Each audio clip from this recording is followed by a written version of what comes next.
Sumainyo ang Panginoon. At sumainyo. Ang mabuting balita ng Panginoon ayon kay San Lucas. Papuri sa iyo, Panginoon.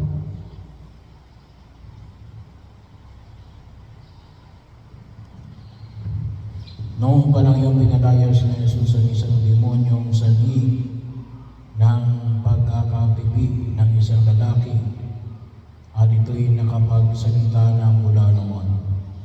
Nang gilalas ang mga tao, ngunit may ilan sa kanila ang nagsabi, si Beelzebul na prinsipe ng mga demonyo ang nagbigay sa kanya ng kapangyarihang magpalayas ng mga demonyo.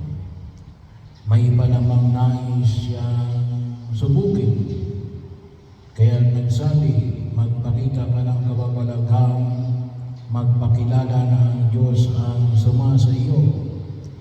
Ngunit batid ni Jesus ang kanilang iniisip, kaya sinabi sa kanila, babagsak ang bawat kahariang nahahati sa magkakalabang pangkat at mawawasak ang mga bahay roon. Kung magimagsik sila na laban sa kanyang sarili, paano mananatili ang kanyang kaharian? Sinasabi niyong nagpapalayas ako ng mga demonyo sapagkat binigyan ako ni Beelzebul ng kapangyarihang ito. Kung ako'y nagpapalayas ng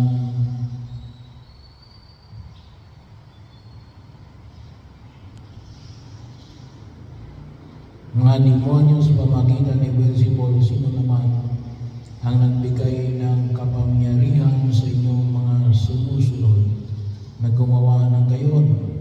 Sila na rin ang magpapatunay na maling-mali kayo.